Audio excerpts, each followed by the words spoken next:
오늘도 좋은 날입니다. 좋으신 하나님이 저와 여러분을 아름답고 복된 자리에 불러주심을 믿습니다. 우리 한번 고백할까요? 하나님 앞에 오니까 어떻습니까? 행복하십니까? 우리 교회 오니까 어떻습니까? 행복하십니까? 여러분의 가정은 어떻습니까? 행복하십니까? 우린 예수님 안에 행복한 삶을 살아야 될 줄 믿습니다. 가슴에 손 얹고 한번 고백하겠습니다. 예수님 안에 나는 행복합니다. 예수님 안에 나에게 기적이 일어납니다. 아멘.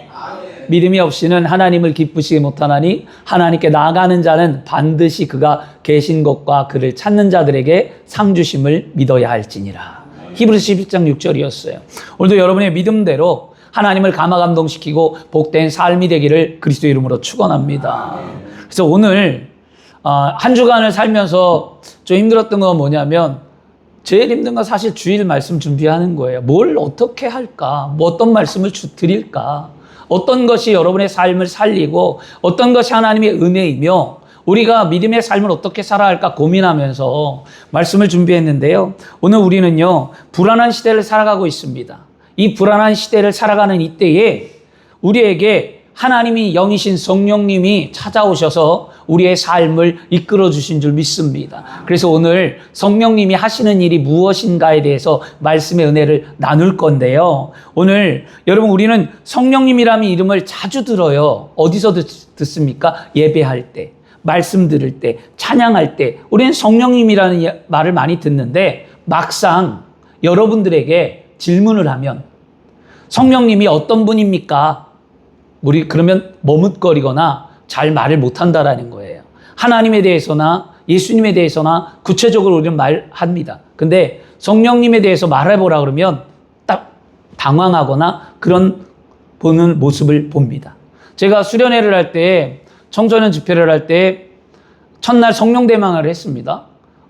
제가 항상 홀리투 사역을 할 때 뭘 하냐면 5시간 예배를 하니까 그런 예배를 하니까 처음에 온 사람들이 힘들어하고 초교파로 할 때 어떻게 그렇게 예배를 하냐 그러고 처음에 불만도 많았습니다. 근데 나중에 2박 3일 끝나고 가면 그들이 꼭 피드백을 할 때 뭐라고 했냐면 기도의 삶을 가르쳐줘서 감사하고 성령을 충만 받게 해서 감사하다는 말을 꼭 썼어요. 근데 첫날 한 아이가 밤에 찾아왔어요. 기도를 너무 오래 한 거예요. 그러니까 이 아이가 짜증이 난 거예요. 화가 난 거예요. 성령을 모르는데 기도를 너무 오래 한 거예요. 5시간 예배를 하니까 이 아이는 미치겠는 거죠. 그러니까 씩씩거리면서 저를 찾아와서 한다는 얘기가 목사님, 저는요 성령님을 한 번도 본 적도 없고 알지도 못하는데 성령을 만나라고 보라고 하고 5시간 예배하니까 난 미치고 팔짝 뛰겠어요. 나 내일 집에 갈래요. 집에 간다는 거예요. 다음날.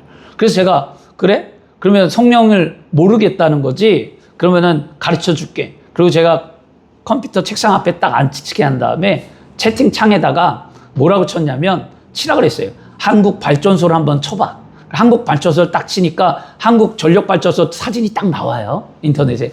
그러니까 이거를 왜 찾았냐요, 저한테. 이걸 왜 찾아요, 목사님?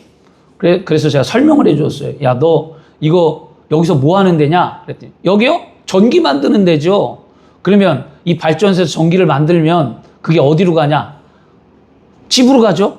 학교로 가고 지금 이렇게 컴퓨터도 켜고 전기가 오니까 이런 거 하는 거잖아요. 그렇게 얘기를 했어요. 그치? 그러면 전기는 어떻게 공급받니? 그러니까 계량기를 달아야 받지요. 계량기를 안 달면 전기를 받을 수가 없잖아요. 이렇게 얘기했어요. 그래서 너 그러면 발전소에서 전기가 있다는 건 믿냐? 아유, 그걸 안 믿으면 바보지 목사님. 전기가 이렇게 들어오는데 그걸 왜 못 믿냐요. 그래서 제가 그치. 그러면 이제 설명을 해줄게. 저 성령도 이와 같이 비슷한 거야. 성령도 눈에 안 보여. 전기도 눈에 안 보이는데 전기가 있는 걸 믿는 것처럼 성령도 눈에 안 보여. 그런데 전기는 발전소에서 만들어서 계량기를 달아서 사용하듯이 내가 예수를 믿고 구원을 받아 하나님의 자녀가 되어서 믿음으로 고백할 때 하나님이 너에게 성령을 주시는 거야. 그러고 눈에 보이지 않는 전기를 믿는 것처럼 성령도 눈에 보이지 않지만 분명한 건 내가 예수를 믿고 하나님의 자녀가 되었기 때문에 성령이 너희 안에 너의 마음에 있는 거야. 그러므로 의심하지 말고 저녁에 기도 한번 해봐라. 그러면 성령님이 너를 만나 주실 거란다 라고 얘기했습니다. 그리고 그 아이가 돌아갔어요. 그리고 그날 저녁에 이 아이가 성령을 받았어요. 그리고 하나님의 은혜를 경험했습니다. 주 안에 사랑하는 여러분, 성령은 보이지 않아요. 그죠? 근데 분명히 살아서 역사하시는 하나님의 영입니다. 오늘 말씀을 읽을 때, 오늘 우리가 읽은 이 로마서 말씀에 성령에 대해서 아주 중요한 의미를 가르쳐주고 성령의 사역이 무엇인가를 가르쳐줍니다. 첫째로 성령은 우리가 하나님의 자녀로 인도함을 받았다는 사실을 알게 하시고요. 성령은 우리가 하나님의 자녀라는 것을 확신합니다. 의심하지 않게 만듭니다. 그리고 성령은 장차 우리에게 다가올 영광을 바라보게 하시는 게 성령의 사역이라고 오늘 말씀해 주고 있습니다. 그러면 첫째는 뭐냐면 따라하겠습니다. 성령님은 우리를 하나님의 자녀로 인도하십니다. 아멘. 이걸 믿어야 신앙으로서 우리가 더 성숙하고 견고해지는데요. 오늘 14절에 말씀합니다. 무릇 하나님의 영으로 인도함을 받은 사람은 곧 하나님의 아들이라. 하나님의 영으로 인도함을 받은 사람은 하나님의 아들이라고 그랬습니다. 그런데 여러분, 사람들이 신앙을 오해하는 것이 있어요. 뭐라고 오해하는지 아십니까? 교회에 오래 다니면 하나님의 자녀래요. 교회에 오래 다닌다고 하나님의 자녀입니까? 아니에요. 또 어떤 사람 말합니다. 직분을 받고 교회에 충성하고 열심히 삶을 살면 그게 하나님의 자녀래요. 아닙니다, 여러분. 어떤 분은 또 말합니다. 내가 사업을 하니까 물질의 복을 받아서 하나님 앞에 헌금을 많이 심고 물질의 삶을 살면 나는 하나님의 자녀입니다라고 말합니다. 이것도 틀린 생각입니다. 성경은 분명히 말합니다. 사도 바울은 분명히 뭐라고 하냐면 성령의 인도함을 받은 사람이 하나님의 자녀라는 거예요. 그러면 오늘 우리 생각해 봐야 돼요. 나는 하나님의 자녀인가 아닌가? 내가 하나님의 자녀라면 내 안에 성령께서 나를 인도하시고 붙들어주며 성령이 나와 함께하는 삶이라는 겁니다. 여기서 여러분, 인도하다라는 인도하는 단어가 이 성경의 원어의 현재 진행형이에요. 과거형이 아니에요. 진행형은 뭐냐면 인도한다는 것은 계속 끌어간다는 거예요. 계속.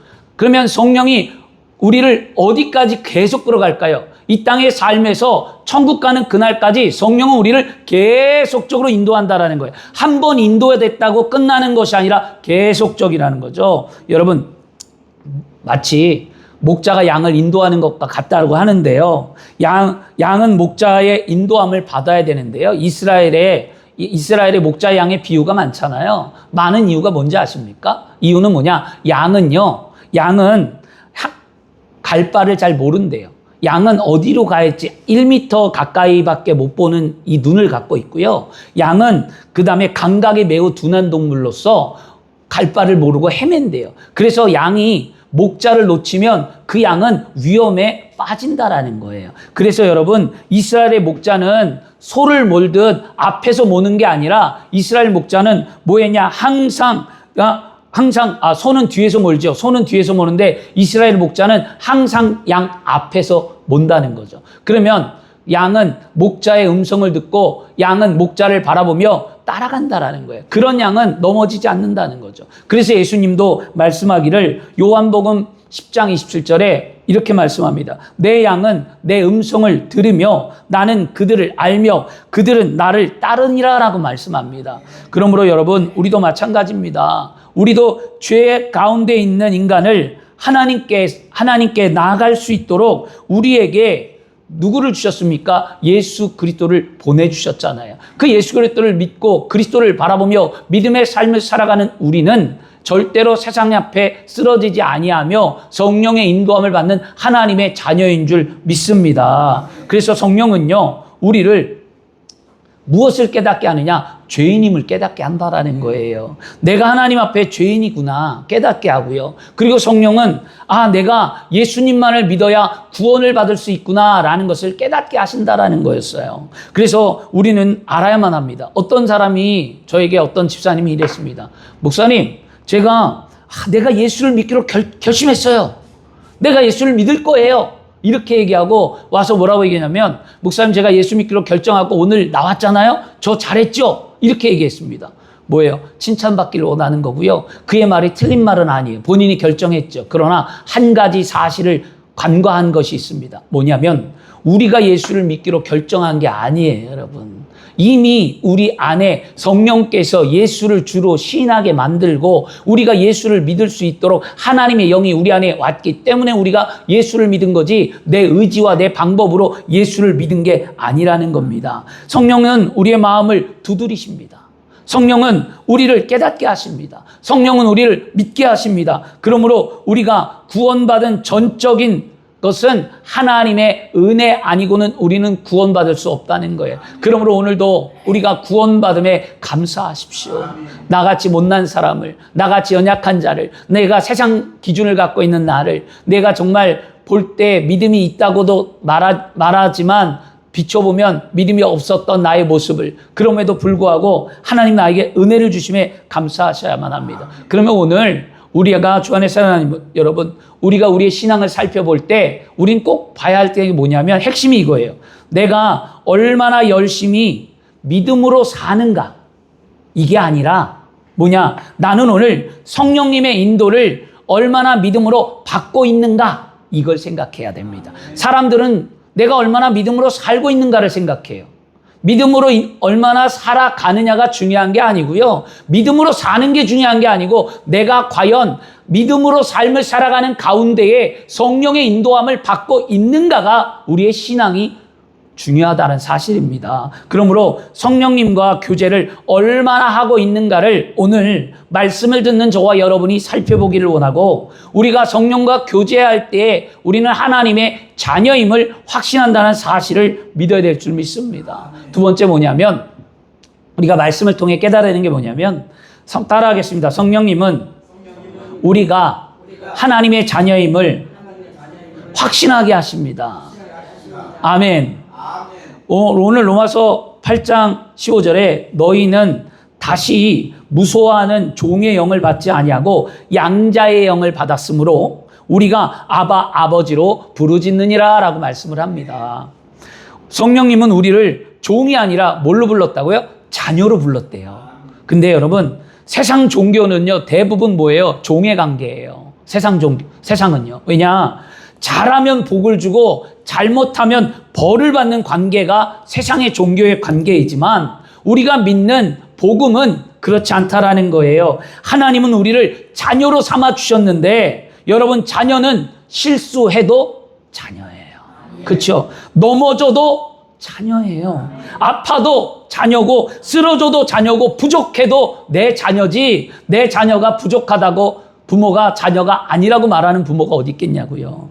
왜 그렇습니까? 하나님은 왜 우리를 이렇게 자녀를 삼아 주셨습니까? 그건 바로 하나님과의 관계가 예수 그리스도의 십자가로 말미암아 회복되었기 때문이에요. 이게 구원의 감격이라는 거예요. 성령님은 우리에게 바로 그 확신을 주셔서 뭐냐? 너는 하나님의 자녀라는 거예요. 여러분, 이걸 믿는다면 감사의 기도가 오늘 나와야 돼요. 나는 하나님의 자녀야. 하나님이 나를 이 모양 이대로 나를 사랑하셔.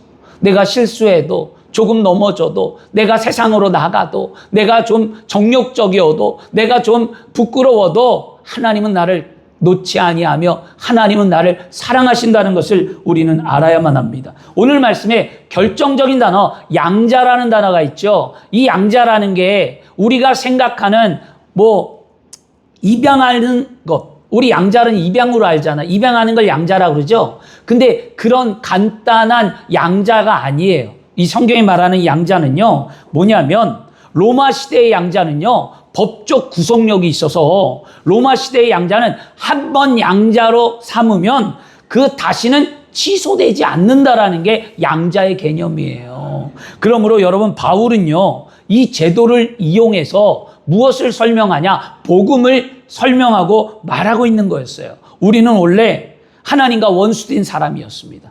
우리는 원래 죄인이었습니다. 우리는 원래 심판받아 마땅한 사람이었습니다. 그런데 하나님께서 예수 그리스도를 이 땅에 보내셔서 예수 그리스도의 십자가의 피 흘림으로 말미암아 우리를 자녀 삼아 주시고 우리를 양자 삼아 주셨다라는 거예요. 그 사실을 사도 바울은 뭐라고 그러냐면 믿으라는 거예요. 그것은 법적 구속력으로 변하지 않는 하나님의 약속의 말씀이라는 거였습니다. 그래서 뭐라고 얘기하냐? 오늘 말씀에 그래서 바울은 아바지라고 부르짖을 수 있다라는 놀라운 말씀을 하는데, 이 말씀이 왜 또 놀라우냐면 그런 거였습니다. 유대인들은 감히 하나님을 아버지라고 부르지 못합니다. 그런데 예수를 믿은 사람들만이 아버지라고 부를 수 있는 권세와 특권을 주셨기에 우리가 감사하는 거예요. 여러분, 갈라디아서 4장 6절에 보면 너희가 아들임으로 하나님이 그 아들의 영을 우리 마음 가운데 보내사 아버지라고 부르게 하셨느니라 라고 말씀합니다. 성령님은 우리 안에 오셔서 하나님을 아버지라고 부르게 하십니다. 이 아바라는 게 아랍어로 아바는 어린아이가 아버지 품에 달려갈 때 부르는 말이었어요. 그래서 어린아이가 아버지 품에 안길 때 이유를 설명하지 않습니다. 아이는 그냥 아빠 부르면 달려가면 아버지는 팔을 벌려 아이를 안아주었대요. 이게 유대인들의 그 사고의 방식이에요. 그러면 오늘 그걸 생각해 본다면 여러분, 성령님도 똑같습니다. 성령님도 우리 안에 하나님의 사랑과 신뢰를 깨닫게 하셔서 우리가 하나님을 아버지로 부르게 하신다라는 거였어요. 어린아이가 놀이터에서 넘어졌는데 무릎도 깨졌어요. 그 순간 이 아이가 의사를 찾는 게 아니라 경찰을 찾거나 의사를 찾거나 도움을 구하는 것이 아니라 이 아이가 부른 것은 아버지의 이름이었습니다. 아빠였습니다. 왜? 아빠가 가장 안전하기 때문이었어요. 성령은 우리 안에 이렇게 안전하게 우리를 만들어 주십니다. 여러분 힘드십니까? 여러분 어렵습니까? 여러분 답답합니까? 하나님의 이름을 부르시길 바랍니다. 그 이름을 부르고 그분 앞에 달려 나오시길 바랍니다. 성경은 말합니다. 그는 목자같이 양떼를 먹이시며 어린 양을 그 팔로 모아 품에 안기신다라고 이사야 40장 1절에 말씀합니다. 주 안에 사랑하는 여러분, 힘든 삶 속에서 주저앉아 울고 고통받지 말고 주님 전에 나와 주님 품에 안기기를 축원합니다. 그렇죠? 오늘 또 로마서 8장 16절에 성경은 말합니다. 성령이 친히 우리 영과 더불어 우리가 하나님의 자녀인 것을 뭐한다? 증언하신다. 증언한대요. 여기서 놀라운 것은 성령님이 증인이 되신다는 건데요. 여러분, 우리가 예수 믿고 믿음의 삶을 사는 거 쉽습니까? 마귀는 절대로 우리가 예수를 믿고 하나님의 자녀로 살아가는 것을 용납하고 내버려 두지 않습니다. 마귀는 늘 우리에게 와서 시험거리를 줍니다. 마귀는 우리를 조롱합니다. 마귀는 우리가 하나님을 섬길 수 없게 하고 예배할 수 없게 하며 믿음의 삶을 살아갈 수 없도록 원수 마귀는 늘 우리에게 찾아옵니다. 그래서 말합니다. 너 같은 게 무슨 성도냐? 너 같은 게 무슨 구원받았냐? 넌 죄인이잖아. 넌 안 돼. 너 믿음 있어? 너 지옥 간다. 너 그러면 안 된다. 너 분명히 너는 쓰레기다. 막 우리를 생각 가운데, 마음 가운데, 환경 가운데 우리를 굉장히 괴롭힙니다. 근데 분명히 아시길 바랍니다. 성령님은요, 우리에게 뭐라고 말씀합니까? 이 마귀의 소리를 듣지 아니하도록 성령은 말합니다. 내가 너를 지명하여 불렀나니 너는 내 것이라. 너는 나의 자녀라는 거예요. 십자가의 보혈의 능력으로 죄 사함을 받고 의롭게 된 우리는요, 하나님의 자녀가 된 권세가 있기에 우리는 절대로 세상의 소리에, 마귀의 소리에 무너지지 않기를 축원합니다. 바울이 성경을 신약 성경 3분의 1을 썼는데요. 이 바울이 성경을 쓸 때 목회 서신 가운데 디모데 후서를 썼어요. 디모데는 나이가 어립니다. 그 디모데가 목회를 하는데 어려움을 겪으니까 바울이 자신이 경험했던 것, 자신이 그 다음에 하나님을 알았던 것, 그를 전수해 주기 위해서 디모데에게 서신서를 써내 보낸 게 디모데 전후서였어요. 근데 이 디모데 전후서에 4장 7절에 바울이 이렇게 말합니다. 나의 선한 싸움을 싸우고 나의 달려갈 길을 마치고 믿음을 지켰으니 라는 말씀을 합니다. 이처럼 바울은 하나님의 자녀로서 그 신분을 믿음의 싸움을 잘 싸웠다라고 얘기해요. 여러분, 우리 믿음의 싸움을 싸우시길 바랍니다. 그래서 우리가 우리의 오늘 믿음을 살펴볼 때 무엇을 살펴봐야 하냐면 자격을 증명하기 위해 믿음의 싸움을 싸우는 것이 아니라 하나님의 자녀라는 신분을 나타내는 믿음의 싸움을 싸우는 거예요. 이게 무슨 말이냐? 내가 예수 믿는 사람이야. 나 예수 믿어. 내가 어떤 예수를 믿고 내가 무슨 자격을 부여받은 믿음의 삶을 살아가는 것, 이런 걸 원하지 않아요. 하나님은요. 나 예수 믿는 사람이야. 그러니까 나 이런 자격이 있어. 난 이런 자격의 믿음의 삶을 살아. 이걸 원하는 게 아니라 하나님의 자녀의 신분을 깨닫고 믿음의 선한 싸움을 싸우는 걸 원하는 거지, 내가 무슨 어떤 자격을 부여받은 것처럼 삶을 살면 안 됩니다. 믿음에 있는 사람들이 뭔가가 어떤 특별한 것 같고 어떤 삶에서 우리는 구별되어지고 나아지고 대단한 것처럼 살기를 원하는데, 그게 아니라 우리는 세상과 똑같은 삶을 살아가는 거예요. 세상 사람이나 우리 사람 별반 다른 게 없는 거예요. 그런데 우리에게 중요한 건 뭐냐면, 우리가 하나님의 자녀의 신분을 가졌기 때문에 세상에 나가서 믿음의 선한 싸움을 싸우는 거예요. 쓰러지지 않기 위해서, 죄악 가운데 무너지지 않기 위해서, 넘어지지 않기 위해서, 환난을 이기기 위해서, 승리하기 위해 믿음의 싸움을 싸우는 거예요. 그러므로 성령님과 함께 이 세상을 살아가면서 우리가 하나님의 자녀라는 신분을 잊지 말고, 바울의 고백처럼 믿음의 선한 싸움을 잘 싸우고 천국으로 하나님의 인도함을 받는 거룩한 백성이 되기를 그리스도의 이름으로 축원합니다. 우리가 믿음의 선한 싸움을 지킬 때 성령은 우리와 함께 하시며 믿음으로 살아가는 우리에게 하나님의 은혜와 축복을 허락해 주시는 줄 믿습니다. 세 번째는 뭐냐 하면, 따라하겠습니다. 성령님은 장차받을 영광을 바라보게 하십니다. 아멘. 여러분, 우리가 이런 거 얘기하거든요. 하나님은 믿음에 상급이 있다고 얘기해요. 근데 어떤 사람들이 이렇게 얘기합니다. 세상에도 차별이 있고 세상에도 성과주의인데 믿음도 성과주의냐, 믿음도 무슨 상급이 있냐, 그런 하나님이 어디 있냐라고 자꾸 따져요. 청년들이나 학생들이나 집사님들이요. 그러면 왜 그런 말을 할까요? 그런 사람들이 그런 말을 하는 이유가 뭐냐는 거예요. 선한 의도에서는 절대 그런 말을 하지 않아요. 믿음에 있는 사람들이요. 선한 의도가 아니라 본인이 불편한 거예요. 예배 드리는 게 불편하고, 열심을 내는 게 불편하고, 헌금 드리는 게 불편하고, 전도하는 게 불편하고, 하나님이 일하는 게 불편하니까, 남들보다 하기 싫으니까 하늘에 무슨 상급이 있고 하늘에 하나님이 누구는 잘했다고 하고 누구는 못했다고 하는 게 맞냐라고 따지는 거예요. 여러분, 이거 분명히 아셔야만 합니다. 하나님은요, 착하고 충성된 종을 찾기를 원하는 거예요.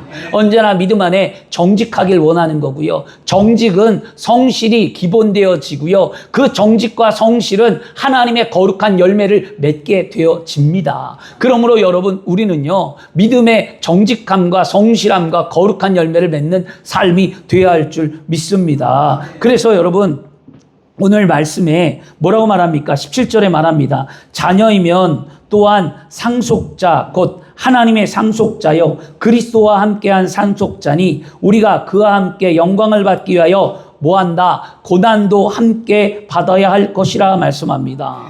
성령님은 구원만 주시는 분이 아니에요. 성령은요, 우리에게 미래를 보여주신다는 거예요. 두려워하지 마세요.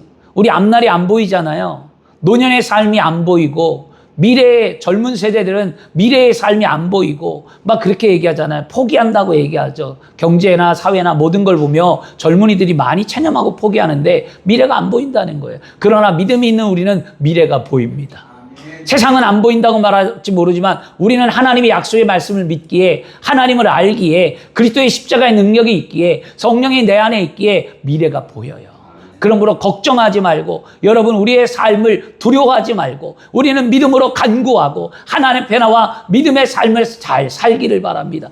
여러분, 그렇게 살아가면 영혼이 잘 되고 범사가 잘 되고 강건한 하나님의 은혜가 우리 안에 있다라는 거예요. 그런 신앙인들이 되어야만 합니다. 여러분, 상속자가 무엇입니까? 오늘 상속은 아버지 것을 이어받는 게 상속이라는 거예요. 세상의 상속은 뭐죠? 돈과 재산이죠. 그러나 하나님의 상속은 세상의 상속인 돈과 재산과 비교할 수 없다라고 오늘 말씀합니다. 우리는 하나님의 나라에 상속받은 자이기 때문입니다. 영원한 생명, 영원한 하나님의 나라, 영원한 기쁨, 영원한 영광, 이 모든 것이 우리의 기업이고 이것이 하나님이 우리에게 주신 상속입니다. 그래서 바울은 말합니다. 뭐라고 말하냐? 그리스도와 함께 영광을 받기 위하여 고난도 함께 받아야 한다. 그러므로 예수 믿고 받는 고난을 두려워하지 마십시오.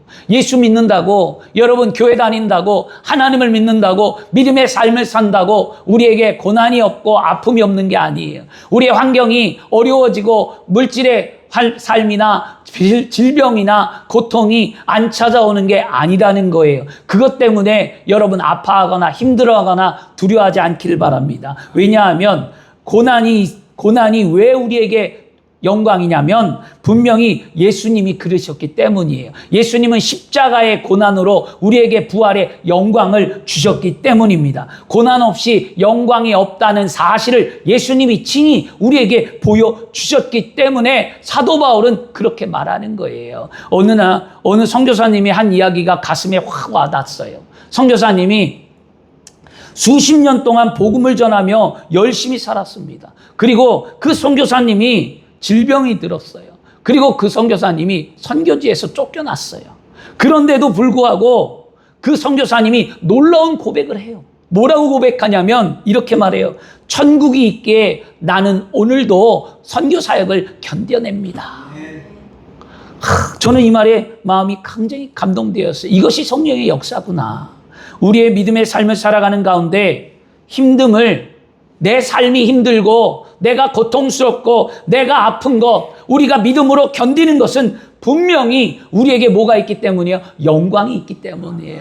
천국의 소망이 있기 때문이에요. 하늘나라가 있기 때문이에요. 여러분, 로마서 8장 18절에 생각하건대 형제의 고난은 장차 우리에게 나타날 영광과 좋게 비교할 수 없다는 거예요. 여러분, 여기서 비교할 수 없다는 이 말의 의미가 뭔지 아십니까? 그냥 비교할 수 없다는 말의 의미가 뭐냐면 저울에 올려놓을 가치조차도 없다는 거예요. 비교할 수 없다는 게 저울에 올려놓을 가치조차도 없다. 그냥 이건 비교가 안 된다는 의미예요.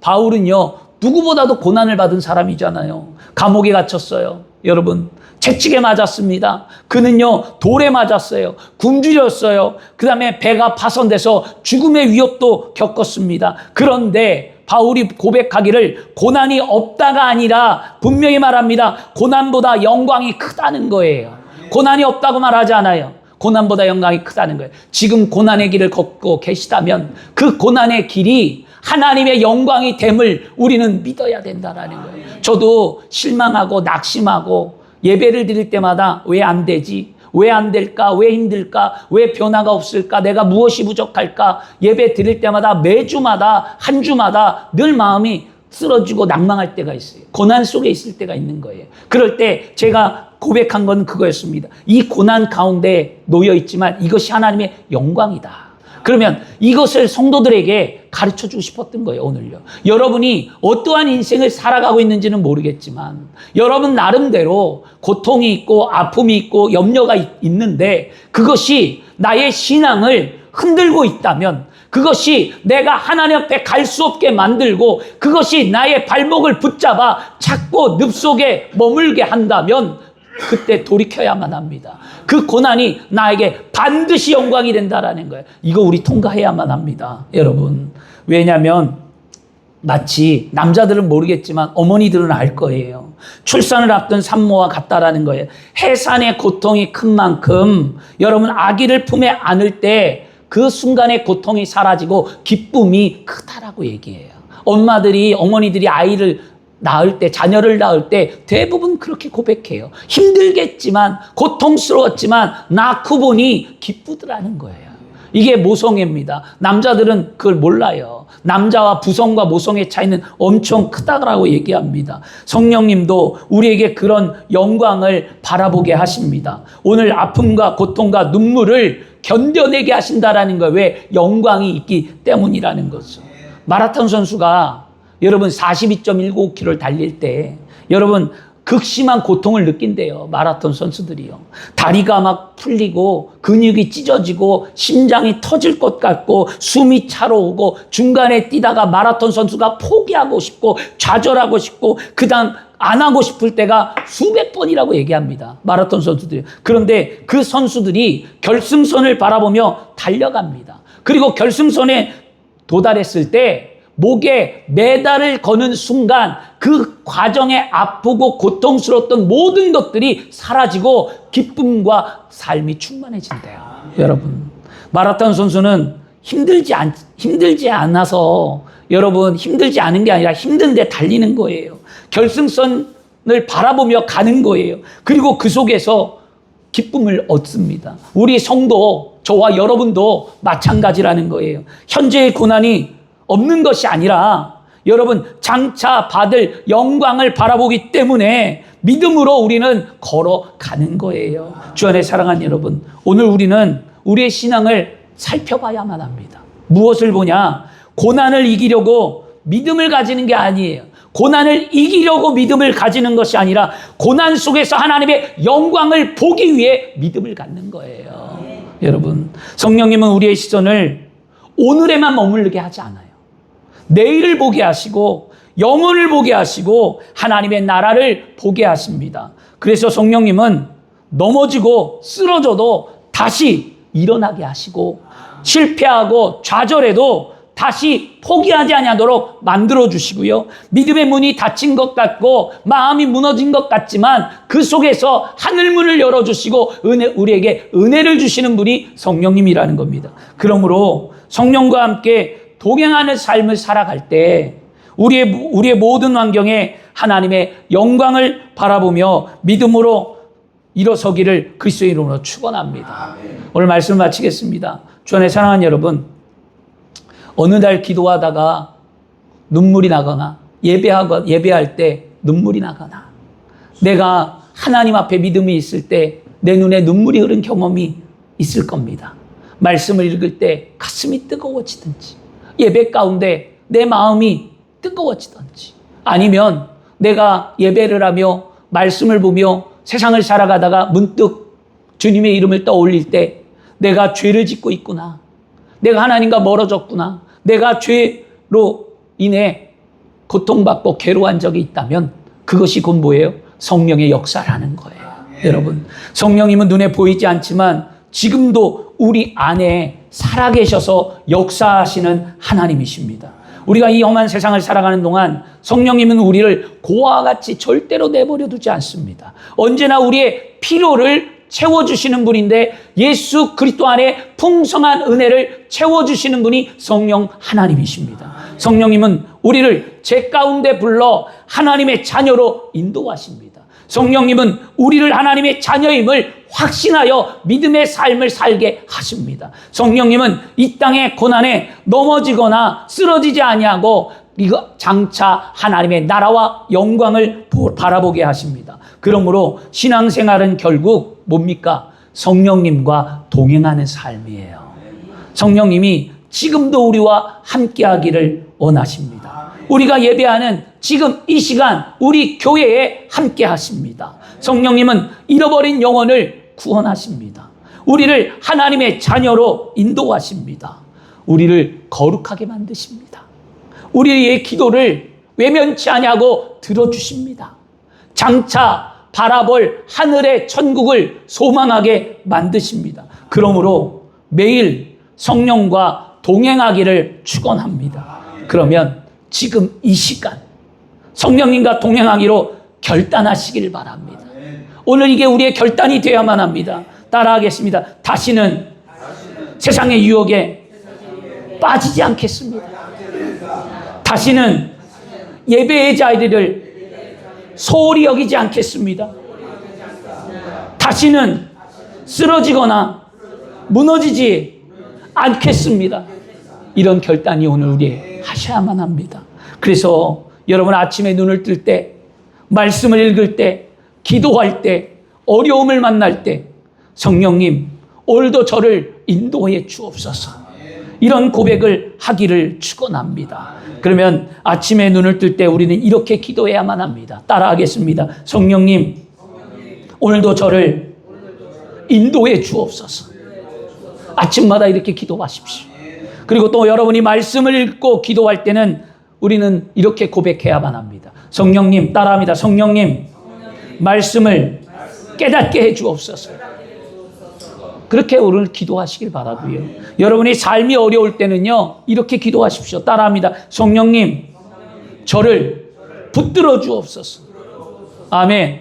우리는 오늘 이런 기도를 성령 앞에 반드시 해야만 합니다. 성령님은 오늘도 살아계셔서 우리와 함께 하시는 하나님이시며 우리와 동행하시는 분입니다. 여호수아 1장 9절에 성경은 말씀합니다. 내가 내게 명한 것이 아니냐.